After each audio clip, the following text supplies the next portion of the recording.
This is my first CMAs. Oh, great. Yes, I have loved all of the behind-the-scenes stuff I've been seeing so far. Yeah. Where do you live? New and York. race? I'm from New York. Yeah. Yeah. So New Yorker comes to Nashville. I love it. That's what it is. Great story. I also love that you are back again as co-host of the CMAs. What keeps you coming back? It's my third year co-hosting the CMAs. I've had so much fun the first two. I'm surprised they asked me back, and before they had time to say we're changing our minds, I went ahead and said yes. The music brings me back, and I understand the significance of the night. This is a life-changing night for so many of these artists. If they hear their names called, what that can mean. We heard Lainey Wilson's name called last year for Entertainer of the Year. I got to visit with her after the award backstage, and I understood what that meant to her and what it's meant for her career. Now she's co-hosting with us. So I just have a lot of fun watching these artists perform their music and seeing the life-changing awards that might be in store for them. You are such a supporter of this industry, and so I know stuff that you have not told me. I know it from other people, but even we heard Luke before over there, and when I was in New York, I had a conversation with him, and he told me that you basically called him up, and that's how his Hulu show, that was the origin of it too. Yes. It's all country. Yeah, we're very excited about it. It's all country, and the criteria for hosting that show is just somebody that's walked the walk in this arena. A lot of people are great hosts and have great communication skills, but if they haven't walked the walk, I just think something about Bryan interviewing Luke Combs. Luke Combs is going to tell Luke Bryan certain things he might not tell just somebody, and so and Luke's got the perfect personality. When he calls and says, "Hey, can you sit down with me for a few minutes?" People are going to say yes, and so we're excited about that. But Luke and I have had a lot of fun. I've had a lot of fun the last 2 years. Lainey, as far as advice that I've given to her, don't listen to Luke. That's kind of the first thing I told her.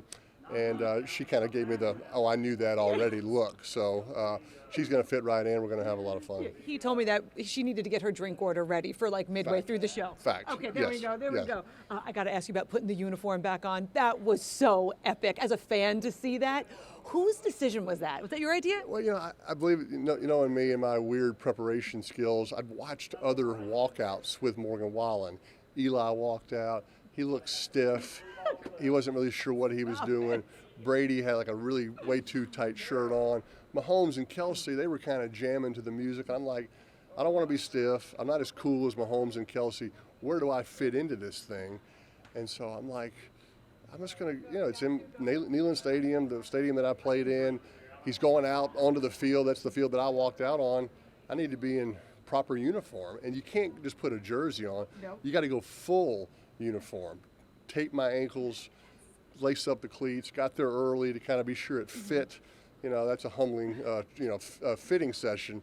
That was my real helmet. They've had that in storage at the University of Tennessee. That was my helmet. It was a little tight, naturally, with my forehead's been growing through the years, and as well as my neck. But anyway, it was fun. Obviously, they were there to see Morgan. I was honored to be a part of it. Will we see that uniform at the CMAs? Gosh, I hope not. I mean, if that's on the draft that I haven't seen yet, well, we're in trouble. So always a lot of audibles these last 24 hours before the actual CMA, so we'll see. But hopefully I have the ability to audible out of wearing that. I'm gonna make Luke wear it. Make Luke wear it. Wait, that needs to happen. I agree. If Tennessee would have beaten Georgia, it probably could have happened since Georgia won. I probably don't have the juice at this point. We'll stand down on it. What can you tease about the awards? I mean, I got a glimpse of some of the rehearsals. To me, this is a country concert. Yes, it's exactly what it is. I mean, my favorite part about this is that during these rehearsals, I read my lines, please welcome next, and I go and sit and watch Luke Combs, George Strait, Lainey Wilson, Eric Church perform these songs. And sometimes the dress rehearsals are just as good as the live performance. They're working on tweaking a few things. So I look forward to seeing that. I think the tribute to George Strait is going to be incredible. The tribute to the late Chris Christopherson is going to be incredible, as well as Post Malone, Jelly Roll. Where do I stop? It's the best live concert you could ever go to, and then knowing that some major awards are being given out in between, and nobody knows who's going to win. The excitement of that, the anticipation of that's the best part of this evening. So cool. Any advice for me? My first CMA red carpet? Have fun. If you can't have fun at this, I think there's a problem. I think one thing that's been very clear the past 2 years, if you watched it, is that Bryan and I have had a lot of fun. We laughed. That is not in the teleprompter. It doesn't say you have to laugh. We are just naturally Enjoying doing it. I'm yourself. laughing at Luke most of the time, right? And he will say anything you put in that teleprompter, Yeah. by the way. So don't think that prank's not about to happen with me and Lainey. You know, I'll keep it clean, Nashville. So anyway, have fun. love it. Enjoy it. Luke taught me the proper y'all because Yeah. I'm a Y'all. New Yorker in Nashville. Y'all. Y'all. Y'all. Yeah. Y'all. That's good. Keep it. You got it. Y'all. You got it. Well, thank y'all. Back to y'all. Back to y'all.